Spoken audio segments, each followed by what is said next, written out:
त्याच्या हातातली सत्ता गेली, त्याच्या नावावर जमीन राहिली नसेल, बँकेत बॅलन्स नसेल, पण पोरगा जर बापाला औषध गोळ्यासाठी पैसे देत असेल ना, सांगू तुम्हाला, आईचं प्रेम सगळं सांगतात रे, पण त्या म्हाताऱ्या बापाचं प्रेम किती असतं आपल्या लेकीवरती. काय करतो बाप, ऐका ताईंनो माझ्या, तो बाप औषध गोळ्याला, बाजाराला, चप्पलला दिलेले पैसे ना, इस्त्रीसाठी दिलेले पैसे ना, एक 50 रुपये, 100 रुपये, 10 रुपये, 20 रुपये ना तसेच ठेवतो. आणि ज्यावेळी दिवाळ सणाला पोरगी माहेरी येते ना, भावाने जर साडीला कमी पैसे दिले आणि लेक जर बापाचं दर्शन करायला आली ना, आप्पा दर्शन घेऊ द्या हो, निघले मी आता. एवढ्या लवकर निघालीस राजा, अजून 2-3 दिवस राहायचं असतं ना तुला, अजून 2-3 दिवस. साडी आणली का, साडी आणली तुला? नाही बाबा, पैसे दिले हो. किती दिलेत पैसे बाबा? 500 रुपये दिले तो, आणि 500 रुपयामध्ये साडी येईल का? ऐका गड्या माईबाप, ही प्रत्येक घराघराची कथा आहे गड्या. बाबा 500 रुपये साडी येत नाही हो. मला विचारतील ते किती पैसे दिले. त्यावेळी म्हातारा पाय पडता पडता स्वतःच्या पिशवीच्या, औषधाच्या पिशवीमध्ये रुमालाला गाठणे ठेवलेले असतात. असे चुरगळलेले चारगळलेले 10ची, 50ची, 20ची, 100ची नोट, आणि म्हातारा चुरगळलेल्या चारगळलेल्या नोटा घेतो. काय प्रेम असतं गड्या त्या वेड्या बापाचं आपल्या लेकीवरती. आता माझ्या हातात पदरात काही राहिलं नाही, बापाला कळतं.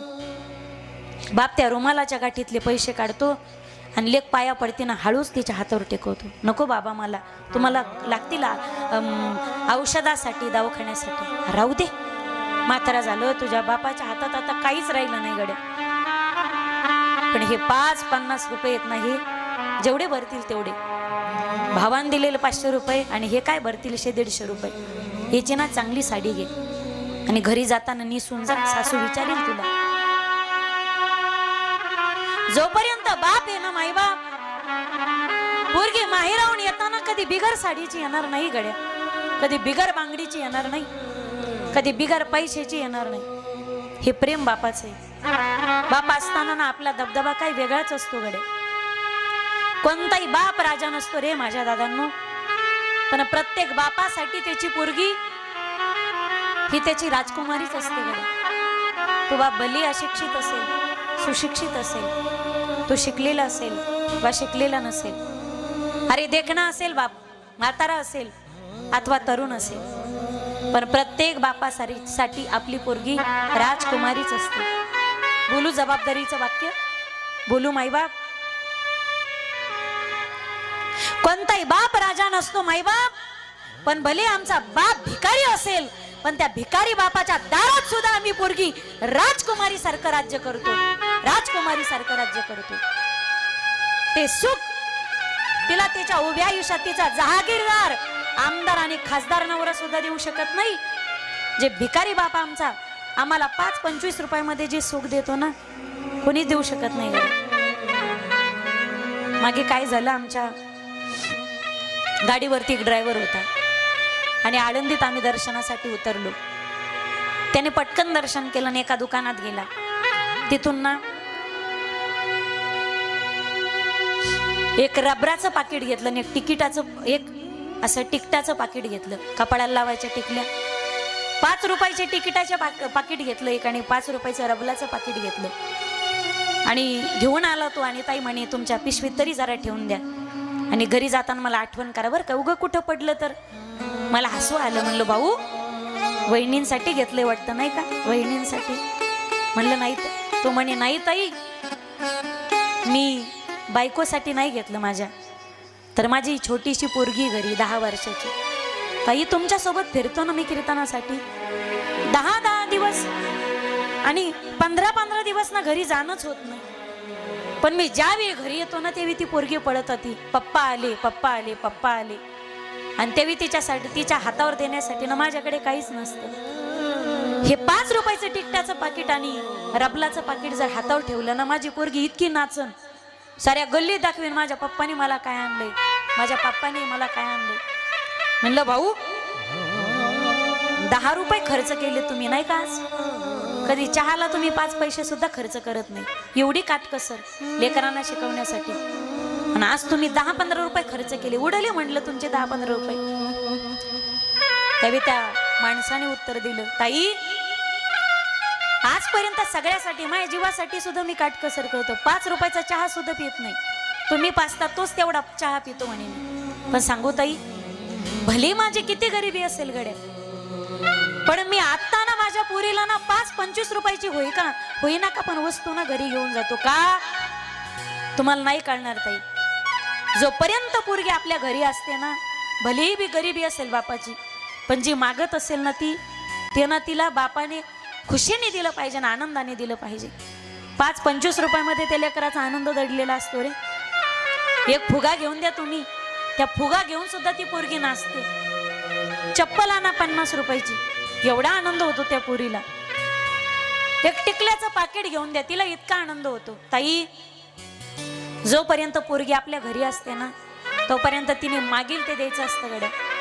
ज्या दिवशी लग्न होऊन ती पोरगी नवऱ्याच्या घरी नांदायला जाते ना, त्या दिवशी तुम्ही लग्न झालेल्या पोरीला विचारलं ना, काही पाहिजे का बेटा तुला, काही देऊ का पैसे, साडी, त्यावेळी ती म्हणत असते, नकोय पप्पा, आमच्या घरी सगळं आहे. बरोबर आहे ना? नकोय पप्पा, आमच्या घरी सगळं आहे. नकोय पप्पा, आमच्या घरी सगळं आहे. लग्नाच्या नंतर बापाला कोणत्याच गोष्टीसाठी परेशान करत नाही ना ही पोरगी. जोपर्यंत आपल्या घरी ना 18-20 वर्ष मायबाप, तोपर्यंत ती मागत असेल ते तिला द्यायचा प्रयत्न करा रे माझ्या दादांनो.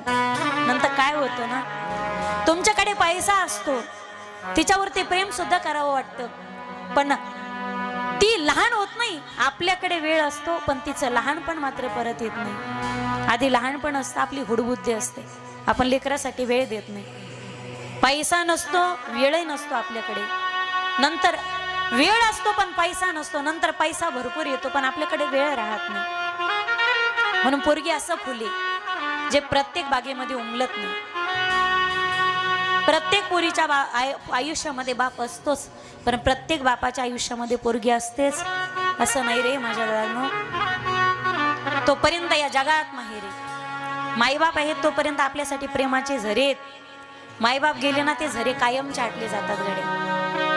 माहेर एखादा सण असेल, उत्सव असेल, आता एवढा मोठा सप्ताह आहे, माझी विनंती तुम्हाला, कामधामा आवरत आलेत आता सर्वांनी आपल्या सुना सुद्धा कथेत आणायच्यात आणि आपल्या लेकी सुद्धा कथेत आणायच्यात. लेकींना सुद्धा फोन करून बोलून घ्यायचंय. बोलवताल ना तुम्ही?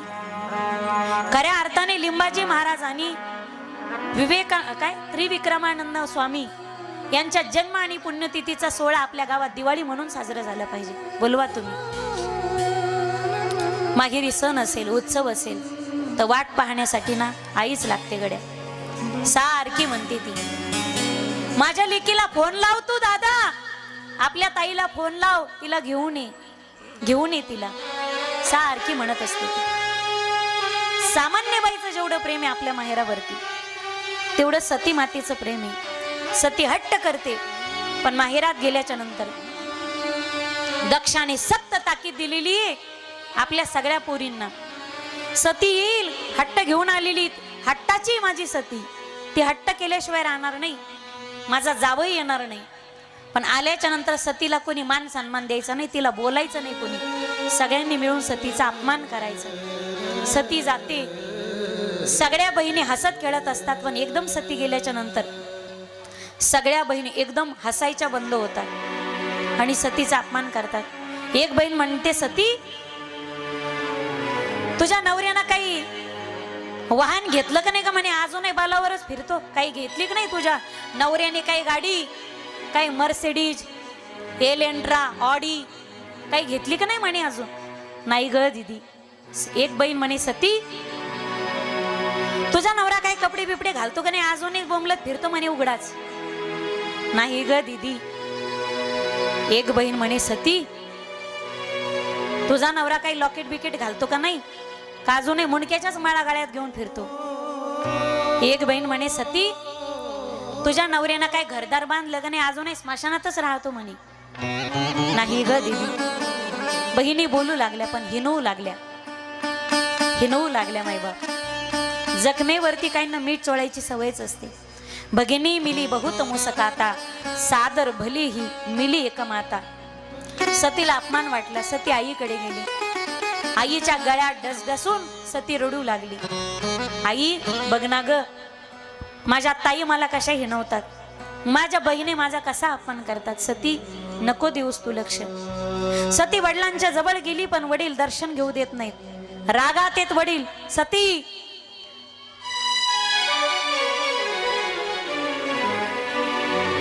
तुला पत्रिका पाठवली नव्हती आम्ही, आम्हाला वाटत होतं तुम्ही येऊ नये, पण तरी सुद्धा तू आलीस. दूर हो माझ्यापासून. बाप दर्शन घेऊ देत नाही. एक वाक्य लक्षात घ्या माई बाप, ज्यावेळी देव माणसाशी रुसला तो ना, जिच्याशी महादेव रुसला ना, तिच्याशी सगळं जग रुसले.